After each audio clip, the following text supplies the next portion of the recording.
বর্তমানে চারিদিকে আপনার ভিসার জন্য সবাই লাইন ধরে সিরিয়াল ধরে দাঁড়িয়ে আছে। তো এমন একটি সময় যদি আপনি ইউরোপের একটি দেশে খুবই অল্প সময়ের ভিতরে চলে আসতে পারেন তাহলে কেমন হবে ব্যাপারটা। আসলে এমন একটি দেশ আপনার খুবই অল্প সময়ের ভিতরে আসতে পারবেন, খুবই অল্প টাকার ভিতরে আসতে পারবেন এবং খুব সহজে, এবং প্রসেসিংটাও নিজে নিজে করতে পারবেন। তো দেখেন, এমন একটি দেশ নিয়ে আজকে আমি আলোচনা করব। তো এই দেশটি হলো ইউরোপের সেনজেনভুক্ত একটি দেশ। দেশটির নাম হলো এস্তোনিয়া। তো বন্ধুরা, এস্তোনিয়া হলো উত্তর পূর্ব ইউরোপের একটি দেশ যা 3টি বাল্টিক রাজ্য দ্বারা সীমাবদ্ধ। এর দক্ষিণে রয়েছে লাটভিয়া, পশ্চিমে রয়েছে বাল্টিক সাগর এবং পূর্বে রয়েছে পেপাস হ্রদ ও রাশিয়া, এবং উত্তরে রয়েছে ফিনল্যান্ড উপসাগর এটিকে ঘিরে রেখেছে।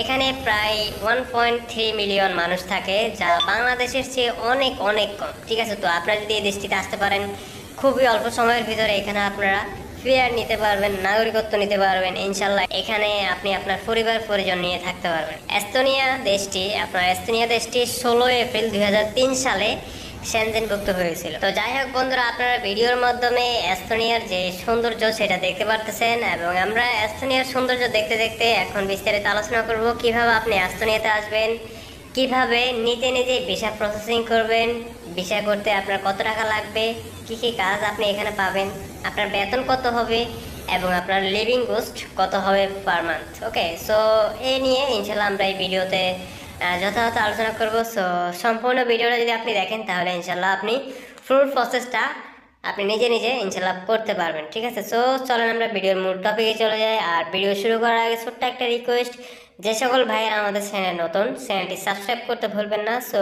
চলেন ভিডিওর মূল টপিকে চলে যাই।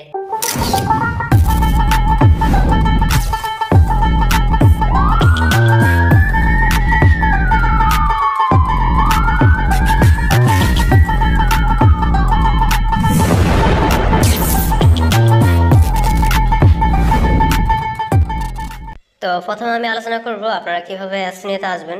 এস্তোনিয়াতে আসার জন্য কয়েকটা ভালো ওয়ে রয়েছে। তো এগুলো হলো, আপনি এস্তোনিয়াতে চাইলে ট্রাভেল বিষয়ে খুব সহজে আসতে পারেন। প্লাস আপনি যদি একজন স্টুডেন্ট হয়ে থাকেন তাহলে আমি মনে করি এটা আপনার জন্য পারফেক্ট একটা টাইম, এবং এই সময় এস্তোনিয়াতে অনেক স্টুডেন্টরা আসে, তারা এসে এখানে পড়ালেখা করে এবং এখানে এডুকেশন কোস্টটা অনেক কম। ঠিক আছে, তা আপনি যদি বাংলাদেশ থেকে একজন স্টুডেন্ট হয়ে এই এস্তোনিয়াতে পড়ালেখা করতে আসেন তাহলে আপনার 2.5 থেকে 3 লাখ টাকার মতো এখানে খরচ লাগবে আপনি আসতে। তো দেখেন, আপনি যদি কোনো একজন এজেন্সির মাধ্যমে এই কাজটি করেন তাহলে আপনার 6 থেকে 7 লাখ টাকার মতো লেগে যাবে। ঠিক আছে, প্লাস এখানে যদি আপনি নিজে নিজে প্রসেসিং করেন তাহলে আমি আশা করি আপনি 3 লাখ টাকার ভিতরে হয়ে যাবে।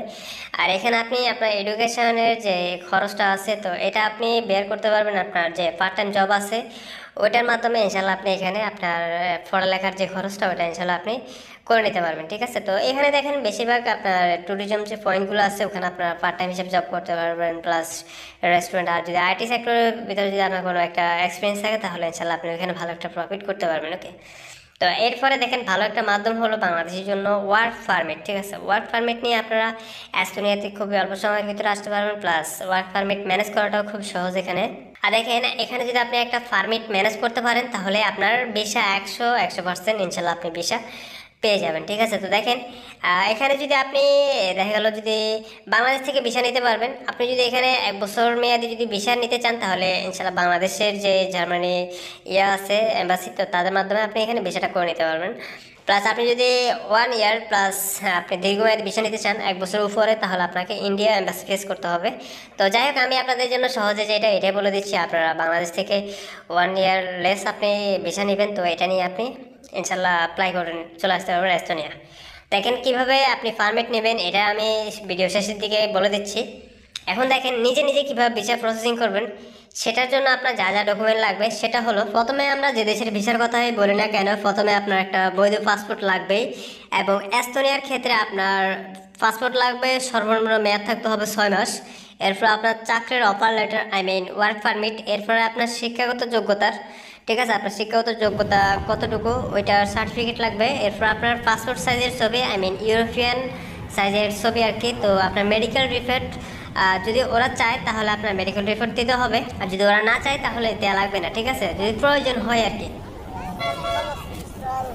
তো এরপরে এস্তোনিয়ার ক্ষেত্রে আপনার পুলিশের ছাড়পত্র লাগবে, মানে পুলিশ ক্লিয়ারেন্স। তো এটা আপনার নিকটস্থ থানার কাছ থেকে আপনি একটি পুলিশের ছাড়পত্র সংগ্রহ করে নিতে পারবেন। এটা প্রমাণ করবে যে আপনার নামে কোনো ধরনের ফৌজদারি মামলা নেই, ঠিক আছে। তো যখন আপনার প্রাথমিক ডকুমেন্টগুলো এক প্রকার রেডি হয়ে যাবে, তখন আপনার কাজ হলো ওয়ার্ক পারমিট ম্যানেজ করা, মানে জব লেটার, ঠিক আছে। তো আমি আপনাদের সুবিধার্থে এস্তোনিয়ার একটি জব সার্চ ওয়েবসাইটের লিঙ্ক আমি আমার ভিডিও ডেসক্রিপশনে দিয়ে দিচ্ছি। আপনারা চাইলে এই ওয়েবসাইট ভিজিট করে সেখানকার বিভিন্ন কোম্পানির জব সার্কুলারে আপনারা আবেদন করতে পারবেন, ঠিক আছে। বিভিন্ন কোম্পানি তাদের সার্কুলার দিয়ে থাকে, তো ওগুলোতে আপনারা অ্যাপ্লাই করতে পারবেন, ঠিক আছে। তো এটা সহজ মাধ্যম অনেক, আর এটার মাধ্যমে অনেকেই ট্রাই করছে, আলহামদুলিল্লাহ খুব ভালো একটা রেজাল্ট আসছে। তো আপনারা চাইলে ট্রাই করতে পারেন। আর যদি আপনারা চান এত কিছুর ভিতরে না যেয়ে আপনারা কোনো একটা এনজির মাধ্যমে ট্রাই করতে পারেন, তাহলে করতে পারেন, কিন্তু আপনার টাকা লাগবে অনেক, ঠিক আছে। তো আমি আপনাদের জন্য সহজ মাধ্যম যেটা সেটাই দিয়ে দিচ্ছি, আপনারা এটাই ফলো করেন। আপনাদের যদি কোনো কিছু বুঝতে অসুবিধা হয় তাহলে আপনারা আমার থেকে ইনশাল্লাহ যথাযথ হেল্প পাবেন। তো এরপরে আবেদন জমা দিতে হবে আপনাদেরকে। তো এস্তোনিয়ার যে ইমিগ্রেশন ওয়েবসাইট রয়েছে, তো আপনারা ওই ওয়েবসাইটে যাবেন। আমি ভিডিও ডিসক্রিপশনে লিঙ্ক দিয়ে দিচ্ছি, বা এখানে আমি স্ক্রিনে লিখে দিচ্ছি। আপনারা এটা নিয়ে এই ডাইরেক্টলি ওয়েবসাইটে চলে যাবেন, গিয়ে এখানে আপনারা একটা অনলাইনে আবেদন ফর্ম পাবেন। তো ওই ফর্মটি পূরণ করতে হবে আপনার। এরপরে প্রয়োজনীয় যে কাগজপত্র আছে ওগুলো জমা দিবেন, ওগুলো জমা দিয়ে আবেদন প্রক্রিয়া সম্পন্ন করবেন। এই ফর্মটি সঠিকভাবে পূরণ করতে হবে, এখানে বিশেষ মনোযোগ দিবেন, কারণ ভুল তথ্য দিলে আপনার আবেদন বাতিলও হতে পারে, ঠিক আছে। তো এরপর আপনার প্রসেসিং ফি প্রদান, ওয়ার্ক পারমিটের জন্য নির্ধারিত ফি জমা দিতে হবে এখানে। এই ফি অনলাইনে বা ব্যাংকের মাধ্যমে আপনি জমা দিতে পারেন। জমা দিয়ে আপনি এখান থেকে একটা মানি রিসিপ্ট নেবেন, আপনার যে রসিদ আর কি, ওটা সংরক্ষণ করবেন, যা আবেদন প্রক্রিয়ার সময় আবার কাজেও লাগতে পারে, ঠিক আছে। তো এরপরে আপনার আবেদন জমা দেওয়ার পরে আপনি 30 দিন কিংবা 45 দিন একটু প্রসেসিংয়ে থাকবে, কারণ এস্তোনিয়ার যে ইমিগ্রেশন অথরিটি আছে, অভিবাসন কর্তৃপক্ষ আপনার আবেদন পর্যালোচনা করবে, যাচাই বাছাই করে দেখবে। সাধারণত কয়েক সপ্তাহ সময় লাগে হয়তোবা, বা কয়েক মাস সময় লাগতে পারে। যদি সব কিছু ঠিকঠাক থাকে তাহলে ইনশাল্লাহ আপনার আবেদন অনুমোদিত হবে এবং আপনি ওয়ার্ক পারমিট পাবেন, ঠিক আছে। খুবই সহজ একটা মাধ্যম ভাই, এটা খুবই সহজ একটা মাধ্যম। যদি আপনারা স্টেপটা ফলো করেন তাহলে ইনশাল্লাহ খুব শীঘ্রই আপনারা ভালো একটা রেজাল্ট এখান থেকে পাবেন, ঠিক আছে। তো এরপরে ভিসা পাওয়ার কথায় আসি। তো ওয়ার্ক পারমিট পাওয়ার পর আপনি এস্তোনিয়ার দূতাবাসে বা কনসুলেটে গিয়ে ভিসার জন্য আবেদন করতে হবে, একদম খুবই সহজ ওয়ে। ভিসা পাওয়ার পর আপনি এস্তোনিয়ায় ইনশাল্লাহ চলে আসতে পারবেন। খুব সহজ একটা ওয়ে ভাই, যদি এটা ফলো করেন আপনাদের কোনো এজেন্সির মাধ্যমে যাইতে হবে না, কোনো দালালের কাছেও যেতে হবে না। আপনি নিজে যখন আপনি এই কাজটা করবেন তখন নিজের ভিতরে খুবই একটা ভালো একটা আনন্দ ফিল করতে পারবেন, এবং নিজের কাছেও ওই সময় ভালো লাগবে যে আসলে আমি অনেক বড় একটা কাজ করছি, যেটা অসম্ভব কাজ সেটা আপনি সফল করছেন, ঠিক আছে। তো ইনশাল্লাহ আপনি ট্রাই করেন। আর যদি আপনাদের কোনো প্রকার সমস্যা হয় এই কাজটা করতে, তাহলে আমি ইনশাল্লাহ যথাযথ হেল্প করবো। বাংলাদেশ থেকে এস্তোনিয়া আসতে আপনার টোটাল কত টাকার মতো খরচ হবে? তো আপনি প্রথমত আপনার যে একটা জব ম্যানেজ করবেন সেখানে হয়তো বা আপনার টোটালি ধরেন ইমিগ্রেশন লয়ার খরচ সহ আপনার টোটাল খরচ আমি যদি ধরে এখানে 200 ইউরো, এত লাগবে না, কিছু কিছু ক্ষেত্রে দেখা গেছে বেশি লাগতেও পারে।